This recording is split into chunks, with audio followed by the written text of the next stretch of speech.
So, what did you think about Gorman's poem? Do you feel like you kind of started to understand what she was trying to tell us? We're going to dig even deeper and really start to look closely at some of the lines in Gorman's poem to figure out what she's talking about. So, in zero point 0.4, step 3, you're going to be looking at some of these key ideas here. You're going to start by looking at some specific sentences, and then in these boxes on the right, you're going to put what it makes you think of, what it reminds you of, or what it makes you feel. Because that's really how poetry works. It uses this figurative language, like symbolism, to try to make you imagine something in your head, feel something in your body, and maybe change the way you think. So our first one here is an example of wordplay. She's making a pun here. What just is isn't always justice. So think about the meaning of those two phrases. Just is, what just is, versus justice.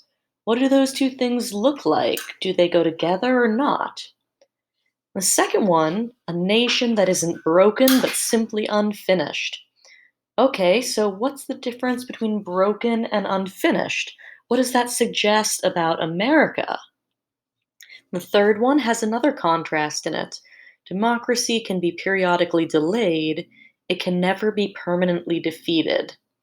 So, what does that mean? What's the difference between something being delayed and something being defeated? See if you can think about the way that makes you feel and what Gorman might be saying about a country or about democracy. And then our last one here, history has its eyes on us. That might sound like a familiar phrase to some of you.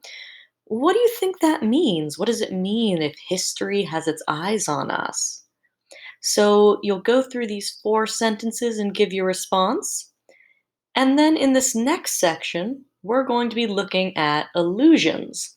Some of you might have heard of illusions before, not to be confused with illusions with an I. Illusions are something fake that appears real. Allusions with an A are indirect references to a real or fictional person or thing that many people know about, which sounds like a complicated description, but really it's just a way to get you to think about something that's familiar to you and a lot of other people. So, for example, if I say, watch out for Miss Grace or Miss Fremont, she's got a temper like the Hulk. That's an allusion to Marvel Comics, and it tells you something about me. It tells you that I have a nasty temper. You've probably noticed that's not actually the case. But anyway, that's how illusions work. As long as you know the reference, if you're familiar with the character of the Hulk, you can get a lot of information out of it. But if you don't know the reference, you've never read Marvel Comics, it's not going to mean much to you. So Gorman makes a lot of allusions to texts that mostly you probably aren't familiar with. So you're going to learn a little bit more about some of these texts so that you can really get the reference. You're in on the joke. You know what she's talking about. My cat's going a little nuts in the background. So there's a list here of, let's see, 7 different allusions that Gorman makes throughout the poem, and in parentheses it tells you where to find the allusion. So, for example, the title of Gorman's poem, The Hill We Climb, is actually an allusion to a story from the Bible, the Sermon on the Mount. She makes allusions to the Constitution, a speech by Lincoln, speech by Martin Luther King Jr., a lot of different poets, a lot of different politicians, a lot of different activists. And all of these references are meant to mean something if we know the original text. So for this part, you're going to choose 2 of these illusions. There's 7 options, you're just going to choose 2 of them and you're going to look up the original text. So if you want to choose the preamble to the Constitution, you could Google preamble to the Constitution, find it, and read through it. Then you're going to look back at the poem and use those parentheses to help you out to find where the allusion shows up. So you'll write it in this box or this box on the left here. So in this number 5, I'd put preamble to the Constitution, and then I'd put the line that's in stanza 12 that's referencing the preamble. Then in the last part in this box on the right, you're going to think about why Gorman used this illusion. Why bother referencing some other text instead of just completely using her own words? Think about how these texts talk to one another. Is there some sort of communication between them? Are they playing on similar themes or ideas? Is Gorman building on one of them, or is she challenging those ideas? That's where you can really start to dig into the poem and think about what Gorman's goal is. A little hint for you is in parentheses here. A lot of these allusions are rooted in social justice and civil rights. So you might think about how that maybe tells us something about the poem as a whole. So you'll choose two of those.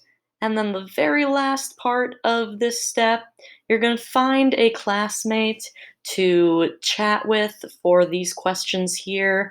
And you're going to write some notes about your conversation. So whatever comes up that's interesting, put it in our boxes.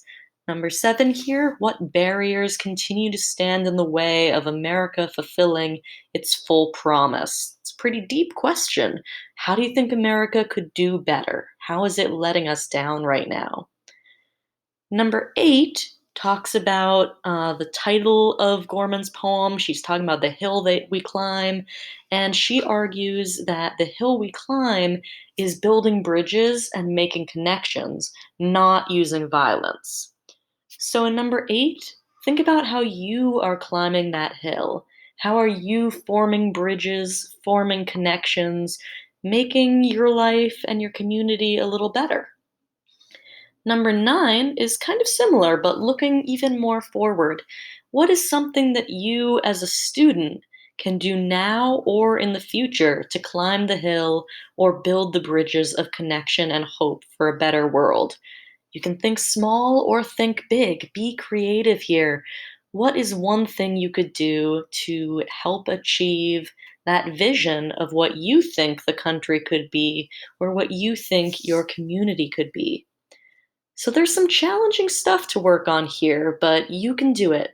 Take your time looking through the poem, use your own opinion, think about what it makes you feel and think. And don't be afraid to work with your classmates.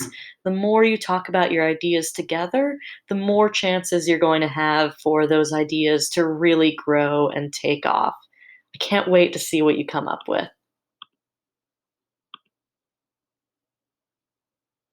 Oh,